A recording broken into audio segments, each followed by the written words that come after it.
Jamil, a gente pode dizer que é uma lição para todo mundo? Sem dúvida nenhuma. De fato, essa é a notícia. Não é Jair Bolsonaro a notícia. A notícia é, em primeiro lugar, uma resposta de uma democracia diante de uma ameaça autoritária, de uma ameaça de um golpe de Estado. E uma outra, eu diria até um corolário, basicamente, dessa notícia é a questão de Donald Trump.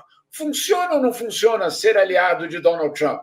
É suficiente ser aliado de Trump para ser salvo ou não? Então, uma parte do interesse internacional tem uma relação não com o Brasil, mas com, basicamente, a influência de Donald Trump no mundo. Então, você tem aí, por exemplo, no Guardian, que vocês trouxeram, foi a notícia, para vocês terem uma ideia, ontem, foi a quinta notícia mais lida do jornal britânico. Ou seja, nós estamos falando aqui, obviamente, de um assunto que supostamente não tem nenhuma relação com o público britânico, mas tem. Né? Tem não por conta, insisto, de Jair Bolsonaro, e sim por conta, claro, da extrema-direita. Também o El País, muito interessante, dizendo o seguinte: a formidável pressão de Donald Trump não conseguiu salvar nem seu aliado, nem impedir que ele prestasse contas por tentar subverter a ordem constitucional do El País, na Espanha. Então, claro, essa é a repercussão internacional, uma repercussão internacional, insisto, que não está baseada na figura de Jair Bolsonaro, mas no que ele representa.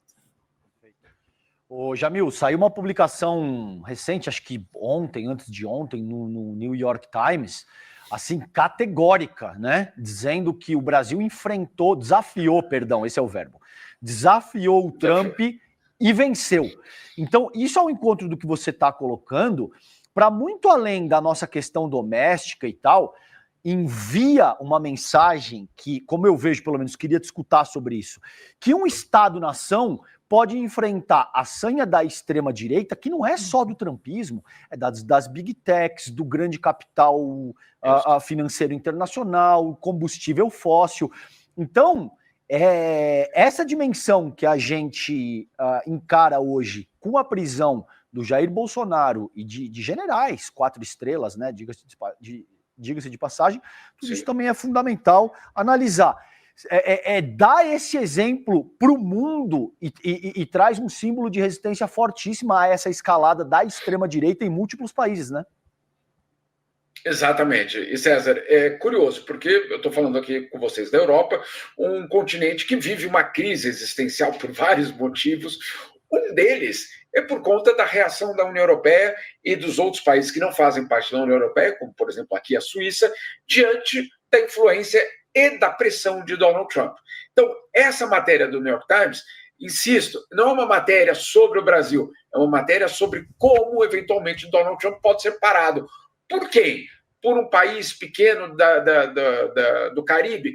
Certamente não. Mas o mundo não é feito apenas de Guatemalas, Costa Ricas, etc.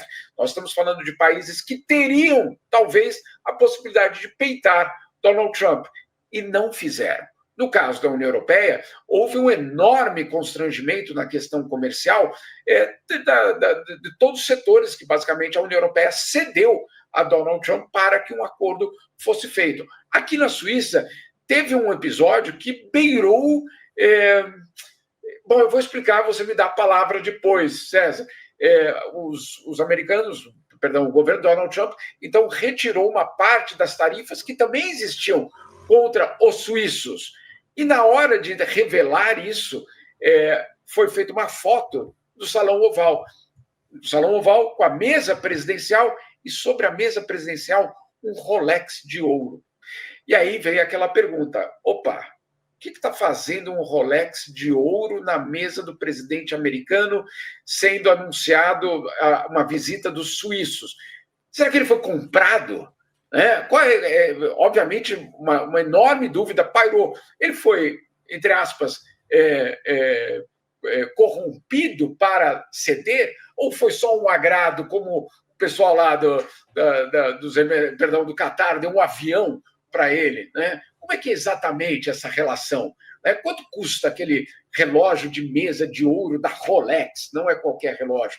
Então, tudo isso mostra que, sim, existe uma tentativa, no caso do Brasil, de dar uma resposta institucional via a diplomacia e, claro, resguardando soberania e democracia. Não é todo país que consegue fazer isso, é verdade. Não é todo país que tem a possibilidade econômica de dar uma resposta dessa forma. Mas, César, tem muito país que tem sim essa possibilidade de fazer isso e optou por não fazer essa decisão, aí por N razões, inclusive das suas elites, que optaram por abraçar a extrema-direita. O Ciro Ramaphosa, inclusive, Will, ele disse isso, tá, abertamente pro Donald Trump. Ele disse, olha, infelizmente eu não tenho um avião de 400 bilhões de dólares para te dar de presente, mas eu tô aqui e a gente, se você me respeitar, né? Então tem toda essa questão, Jamil, que me parece que assim, empresa, William, se você pegar uma empresa média, não precisa ser grande, já tem processo de compliance, você não pode receber propina no sentido de favorecer uma determinada demanda ou um determinado sujeito. Então me parece que assim, isso é feito hoje de forma absolutamente descarada, Will. Aproveitando que a gente está falando sobre o Donald Trump, Jamil, falar sobre a Venezuela, né? Os aliados do Trump afirmam que o presidente tem intenção de falar pelo telefone com o líder da Venezuela, Nicolás Maduro. A informação foi divulgada pelo site Axios no mesmo dia em que Washington incluiu o Cartel de los Soles, uma organização venezuela acusada de traficar drogas para os Estados Unidos, na lista de grupos terroristas. Segundo a publicação, a Casa Branca vê o contato como um movimento diplomático em meio a uma escalada de tensões com Caracas. O telefonema ainda não teria data para acontecer, mas me parece, pelo menos, que é um avanço, né, Jamil? Até a última informação que a gente tinha, o contato que os Estados Unidos teria com a Venezuela seria via mísseis. Agora, via telefone, me parece um pouco melhor para a América Latina e para o povo venezuelano de uma forma geral, visto que uma guerra não é bom para ninguém, né? Em especial aqui para a América Latina. William, sempre o contato telefônico, o contato diplomático, a reunião, o diálogo sempre é favorável a qualquer outra opção, sem dúvida nenhuma. Então, temos que torcer para que isso aconteça, sem dúvida nenhuma. Agora, também temos de contar como essa conversa aconteceria, qual a circunstância de uma Venezuela cercada por militares americanos neste momento. Então, não é exatamente uma conversa entre iguais, é uma conversa entre um lado que cerca militarmente aquele país, que coloca basicamente todas as suas mangas para fora, na verdade já declarando que a CIA é a parte que eu não entendo, que eu acho que a gente mudou de era no nosso mundo e que eu me perdi, William. Antes a CIA atuava de forma secreta, agora é anunciado que ela atua para derrubar um governo. É realmente uma nova era que nós estamos vivendo e é realmente extraordinário tudo isso. Agora, então vamos esperar que essa ligação aconteça? Sim, mas sempre lembrando que existe neste momento uma relação completamente desequilibrada de forças. Vale lembrar, e eu não sei se eu posso já tocar nesse assunto, uma deputada da Flórida que deu uma entrevista recentemente nos Estados Unidos e que é aquele momento que a máscara cai, né? Que você não diz nada e ela cai sozinha. É a Maria Elvira Salazar, é uma deputada da Flórida, muito amiga de Eduardo Bolsonaro. Eduardo Bolsonaro sempre tira fotos com ela, sempre tem uma relação ali muito próxima dessa deputada da Flórida, e que ela diz numa entrevista numa televisão americana que um dos interesses pela Venezuela passa pelo petróleo. Ela diz com todas as palavras que para as empresas americanas ter acesso a esse petróleo na Venezuela será como ir a um passeio no parque. Field Day, ela usa. Passeio no parque. Então, e ela coloca ainda o valor. O passeio no parque no valor de $1 trilhão. Então, assim, se existe qualquer dúvida, eu recomendo. É só colocar, tá no YouTube, coloca lá Maria Elvira Salazar, petróleo Venezuela. Amplamente difundida, e não sou eu que estou falando isso, não sou eu que estou criando uma conspiração aqui não, César, está dito pela própria deputada, eles dizem. Então é realmente aquela história de defender a democracia, que etc, não sei, enfim, não é que eu não sei, põe lá, coloca lá, Google, Maria Elvira Salazar, petróleo, Estados Unidos, aí vocês tiram as suas próprias conclusões. Antes da gente encerrar, só dizer um negócio, aproveitar um elogio gratuito ao Jamil. Jamil, é um prazer imenso ter você aqui com a gente, viu? Queria dizer que privilegiado é o veículo de comunicação que tem o Jamil Chad nos seus quadros. É um privilégio enorme ter você aqui com a gente no ICL, aprendendo todos os dias com você. Só um elogio gratuito nesta quarta-feira para você aí na Suíça. Não tem nada a ver com você ter oferecido minha casa para você aí, tá? Mas é realmente um carinho muito grande e um prazer imenso ter você aqui com a gente no ICL todos os dias.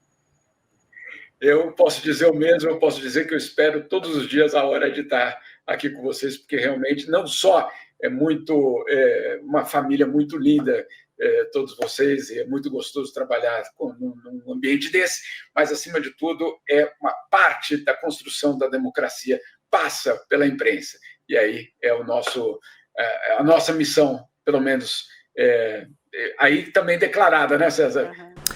Fala, galera da Folha TV, não se esquece de se inscrever aqui no nosso canal para assistir programas como Folha Notícias Manhã, Folha Notícias Noite, o nosso Folha Entrevista e o nosso Barzinho das Meninas. Muitas coisas bacanas a gente acompanha por aqui e a gente precisa muito, muito do apoio de vocês para nosso trabalho jornalístico, investigativo, de curadoria de conteúdo, com vocês ajudando no nosso Pix, folhademocrata@gmail.com, ou mandando superchats, valeu demais, e os recursos financeiros, tornando-se membro do nosso canal, no nosso curso de jornalismo básico, para você ficar muito bem informado a respeito de tudo. Queridos e queridas, muito obrigado pela presença de todos vocês, vida longa e próspera. Cuidem-se, cuidem dos seus, e não esquece de se inscrever aqui na Folha TV. Até mais!